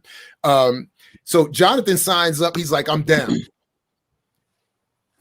Word gets to him late that Huey and others had decided that this wasn't the time. They didn't have the planning right. They wanted to call it off. It was not going to happen. So when Jonathan shows up and expects to see a whole bunch of other people to get these guns he's brought, there's nobody there.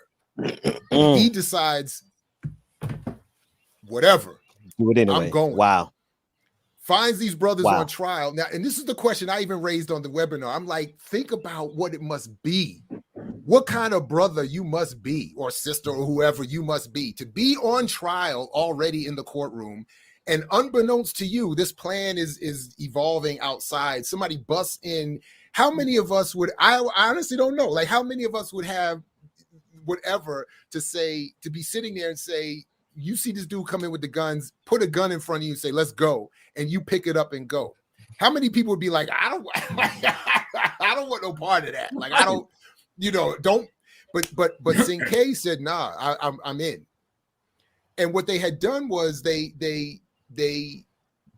now, of course, Angela Davis is famously connected to this because she's eventually accused of providing the guns to Jonathan, and then gets put on trial. The Communist Party gets involved. They sever their trials. She gets off with the help of the Communist Party. They don't, as I understand it, they did not provide that level of support to McGee, and hence his trial goes a different way. Of course, he was also there physically, so it's probably easier to convict him than it would have been to convict Angela, who was not there.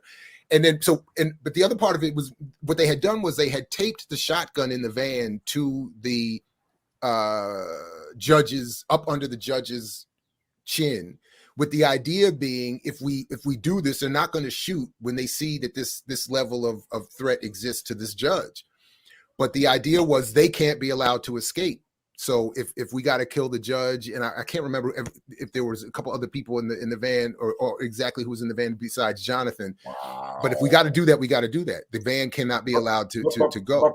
Professor Ball. Sure. Yeah. Go ahead. If that situation existed today, would that same action be taken today?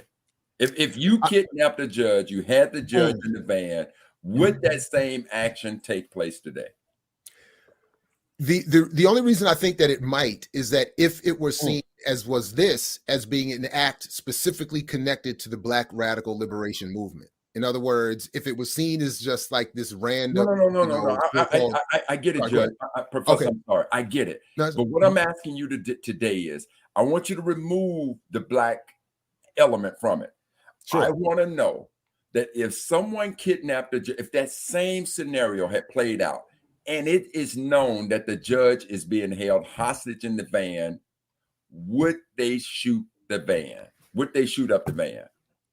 So that's what I'm saying. I can't take those elements out because in general, I don't think that they would. I Think and so that's the point that I wanted to make is that. Oh, I see what you're saying. I'm sorry. Yeah, sure. Today, if you just took a judge and took him hostage, nobody in their right mind is going to shoot up the van to kill the hostages. Right. But because this was an element that involved our liberation, damn it, shoot up the van and everybody else. If it's children in the van, shoot it up. That's the point that I'm trying to get to. I think you're largely right with that. Yeah, unbelievable.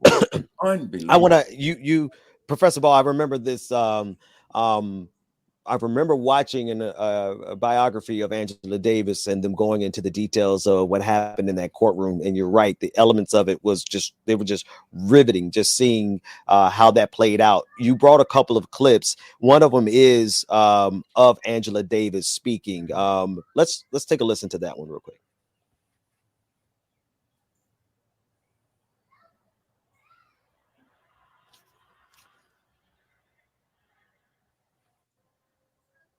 Virginia.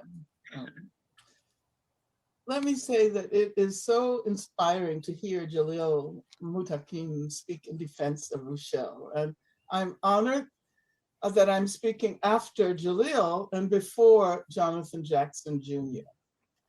Let me thank Cameron and Virginia and the Coalition for Rochelle McGee for your phenomenal work in addressing what I think of as the most egregious example of carceral injustice of our time. I want to say happy birthday to my brother, but I cannot in good conscience wish you a happy birthday without recommitting, along with all the rest of you who are on this call, to the struggle to free you, my brother Rochelle. It is an abomination that Rochelle is behind bars. Some 67 or so years after he was first arrested in Louisiana, 58 years after his arrest in California, 52 years after the Marin County revolt, when San Quentin prison guards killed Jonathan Jackson, George's brother, James McLean, and William Christmas. And let us also not forget that the guards were responsible for the death of Judge Harold Haley. Right there. Yeah. That's the part that is so easily forgotten in this. And this country is really magnificent at being able to kill people and then put the blame and just lay it at the feet of someone who was there, just simply there in the presence, even though they didn't pull the trigger. Talk about Sister Davis, because I know she has been, this was a flashpoint for her life in every way imaginable. Absolutely. I mean, it made her, one of the most wanted people in the country, if not the world, for a time. It made her, of course, it propelled her to the symbol that she has become as well of the Black Power and freedom movement, and even to this day continues to lead to some confusion, where people mistakenly think she was actually in the Black Panther Party, which she actually never was. But because she had a close relationship with George Jackson, who had a tremendous impact and influence on his younger brother, Jonathan. And because Angela was in solidarity with the Black liberation struggle and in communication, again, with the Jackson, or at least with George, she was associated and, of course, blamed for as she accurately described, the Marin County Court Rebellion. But because she was acquitted eventually, and because of whatever else has gone on, she has been able to become a more or less productive member of the academy and the academic world, despite honestly there being some very interesting debates in that community around all of that. But anyway, so yeah, Mm-hmm. but I think, but what I will say is I think it's very important that she continues to do work like this to support McGee and other political prisoners. Because a lot of people in her position wouldn't even do that. Yeah, and Professor Ball, I just want to be sure that people understand all the pieces of the story because, I get it. And so the guns that were used were guns that they linked back to saying Angela Davis purchased these guns to specifically be used for this act. And so ultimately, Angela Davis went on the run, and she's on the FBI's 10 most wanted list. She has her day in court. She's found not guilty behind that's part of how all this ties up. And I'm hoping I'm telling that story correctly. Yeah, the only thing that the only part that I'm not sure ever happened, because I think this is part of how she was acquitted, was that they never could link the guns to her. Right, but nonetheless, that was the allegation that was made. Right. That was the allegation that she supplied the guns to Jonathan, and then he should, and that therefore she should be held accountable. Correct. So the part when I asked the question, if a judge was taken today, would that judge be shot? And you so aptly said, look, Carl, I cannot separate race, and we should never separate race.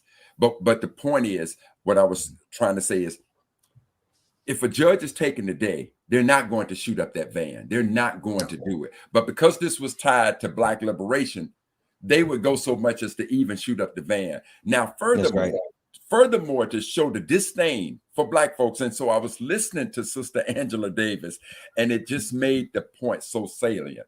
When she talks about this being an absolutely abomination of miscarriage of justice, do any of us remember a man named John Hinckley Jr.? And if you remember him, do you remember what he did? He shot a president of the United States. And this man today is walking free. Now, Professor Ball, I'm going to ask the question. How long has our brother been in jail for a $10 bag of fucking marijuana? That's the question I'm asking. We're on 59 years. 59. Think about that. Hey, look, anybody that's out there watching, I need you to just sit down and think about this. For a $10 bag of weed, that brother has done 59 years, but this white man, Hinckley, shoots a U.S. president, and that mofo is walking free today. Now, if you can't understand racism in America, you can kiss my monkey ass. But it's like, but being a failed assassin is nowhere near as threatening as as even attempting liberation, Black liberation.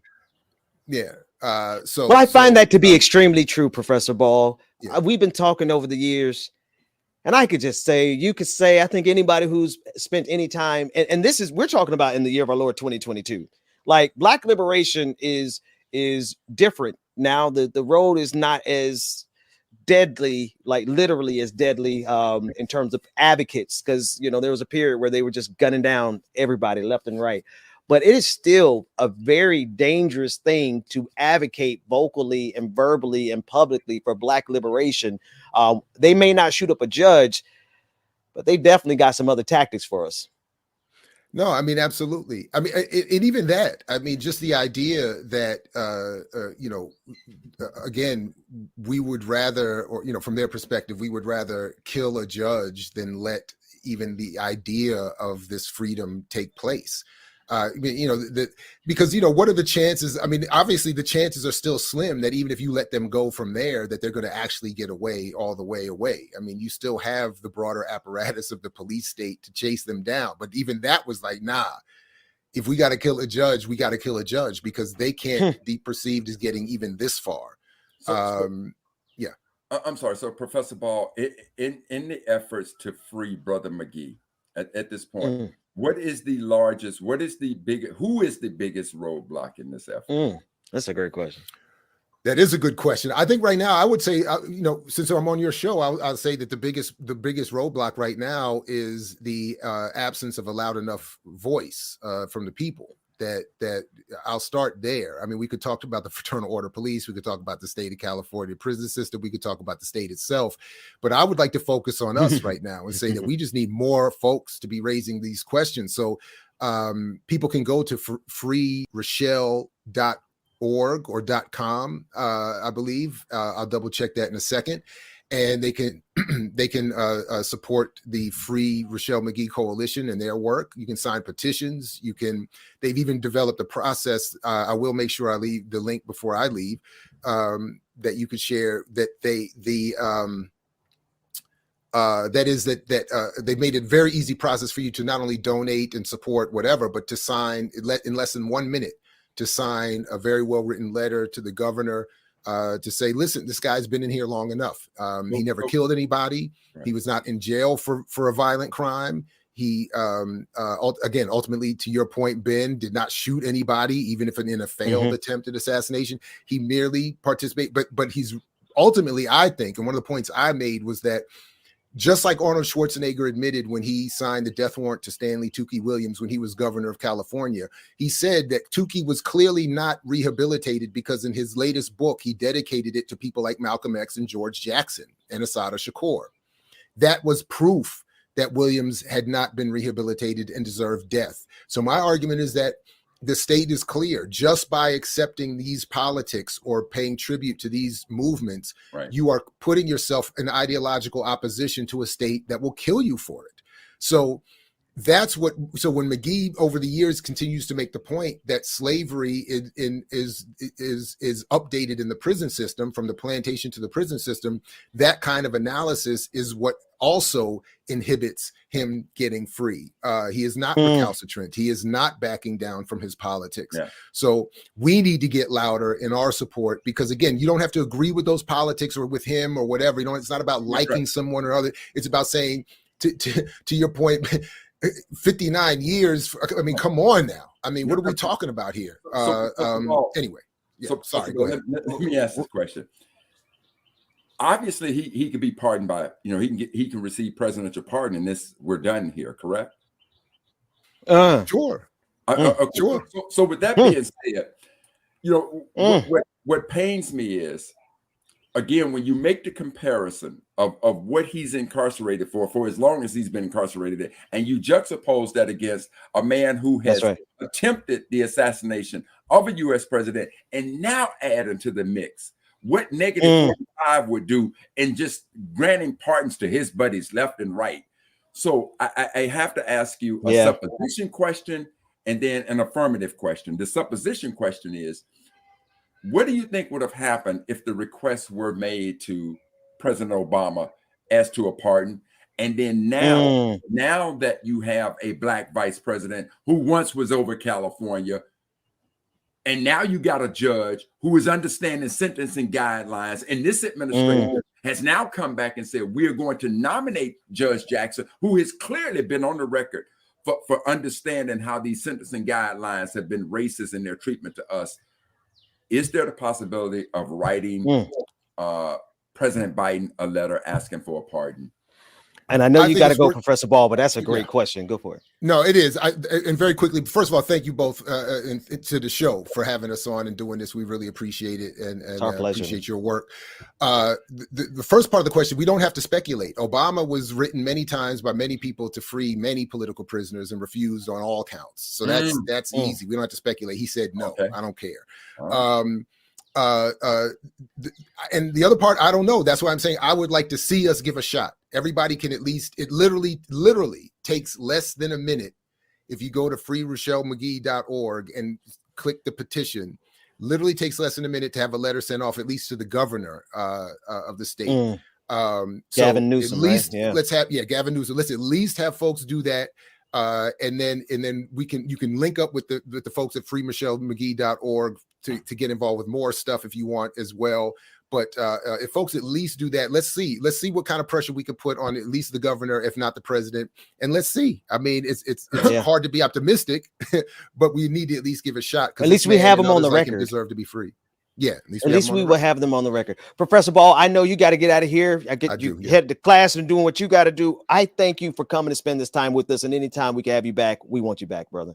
It's always a pleasure. I deeply appreciate it. And as Fred Hampton used to say to you, we say peace because we know you're all willing to fight for it. So thanks, everybody. Hell yeah. All right. Yeah. I like that. Love sitting in the class, brother. Love sitting in the class. Hey, Absolutely. I appreciate you all. Absolutely. Take care, everybody. Take care now. You too now. DJ Exclusive, if you're still in the house, I think there you is. It's coming up right here. We got you back. Listen, we're going to get out of here because we got the patron party tonight. We might as well save our energy for the patron party unless there was anything that y'all two wanted to do before we get out of here. Because I do have one last clip that you got to see before we go. Okay, but before we do that, I want to give it to y'all. Yeah, I want to be quick, Ben. I learned so much. I've learned so much from listening to Professor Ball and when we're talking about the whole political prisoner situation, because even though I've written about a lot of things, I didn't put all those pieces together. And then all of a sudden, this conversation today with Professor Ball just all clicked. So I just want to give a shout out to you for having the brothers to come on and educate us about these situations. Thank you so much. Oh no, my pleasure, man. And thanks, David, for keeping it going and keeping all of the guests and connections and stuff. It's really good to see the show be able to do what we're doing. David, the clip I'm talking about, y'all know the guy who does the self-defense videos, but he just doesn't know what the hell he's doing. He's like the guy in the police uniform who's trying to show people how to kick down. I don't know. You'll know it when you see it, brother Back. This brother gave self-defense instructions on how you defend yourself against Will Smith coming to slap you at the Oscars. Let's take a look at it before we get out of here. I'm done with y'all. Do we have it, David? Because that's the only one I got to do before we leave. I'm so done with y'all. So done with y'all. Detroit Urban Survival Training. Right now, I'm going to share with you a way to stop violence in a situation where one celebrity wants to approach a stage and attack another celebrity. You simply go towards them with your body, block them, and keep them away. And because you're not facing them, it's hard to say that you are assaulting them or being assaultive or aggressive towards a celebrity. Remember, you don't want celebrities to get hurt. You don't want them to hurt each other. So the way to do that is to create conditions where violence does not occur. Another way to stop it from happening is to turn the elbows of the approaching aggressor and turn them back into the crowd safely without injury. Another thing you can do is take your celebrity that's already on stage, turn their elbow out, and block the other celebrity away. These are intelligent options, which will also decrease the likelihood of one of the celebrities being charged with a crime. Because even if someone says something bad about your wife that offends you, you have no right to use physical force on another person. Violence is the enemy of humanity. Intelligent options increase survivability. I just can't take him serious. He closed with a really salient point. he dovetailed it really nice, but I just can't take that guy seriously. I can't. So Ben, let me be sure. Let me be clear. I've never seen this guy, so I'm I'm assuming that he's serious about all of his efforts here. Oh, Dr. Mac, there's some other videos you talk about how to defend yourself with somebody with a gun. And when I tell you the internet moves really fast, where I say they're people showing them doing these moves, and the next thing you know, the background is of them being in heaven. Let me tell you, Dr. Mac, damn. You know what? I got to be careful because I do assume people are on the internet as much as I am. But this brother right here became famous for giving people bad advice on how to defend yourself against people with weapons. Every move he showed people how to do, how to defend yourself against somebody with a knife or a gun, ends up getting somebody killed. So, and he's just a sensational meme at this point. But yeah, that's how you defend yourself. Oh, man. I've never seen him before, so. Okay, I'm gonna send you some clips. When you see it, then you can't really enjoy it as much until after you've seen it. That said, folks, it has been a wonderful week. I want to thank all of our partners, Act TV. I want to thank every one of you who make this possible. Every one of our supporters, our patrons. DJ Exclusive patron party tonight, man. I'm looking forward to it. I promise I will be there for more than 10 minutes. I'm gonna get a nap. Dr. Mac, if the rest of the team comes in, we're gonna twerk it like we're gonna throw it down like it's back in Pompano 1994. That we gonna do. I ain't no we in that. You gonna do. You gonna do right there, man. Exclusive, play some music, man. So no after party this morning. We're saving it all for the patron party tonight. We'll see everybody tonight. Brother Mac, appreciate you. Georgia Ford, we miss you. Rebecca, we miss you. Everybody else, we'll see you on Monday. Tuesday. What am I saying? Tuesday. Tuesday. Tuesday. When I get you back, oh yeah. All right, y'all. We greatly appreciate y'all for joining us this week. It's been a damn good week and a eventful week. My gosh, today. So make sure that y'all tune in this evening. Patron party goes down 9 p.m. this evening. You don't want to miss it. You do still have time to join if you have not already. Patreon.com/like it or not. Patreon.com/the show. You don't want to miss it, y'all. Have your ass there tonight. It's going to be a good time, good time. And your affirmation for this Friday is, even if I fall, I'm able to get up again. Even if I fall, I am able to get up again. Y'all get y'all asses up, man. Let's do it. Get off your ass and work. That's what Kim said. Anyway, y'all go be great, man. Love y'all. Mean it. We'll see y'all tonight. Not tonight. We'll see y'all Tuesday. Deuces. When I get you back, oh yeah.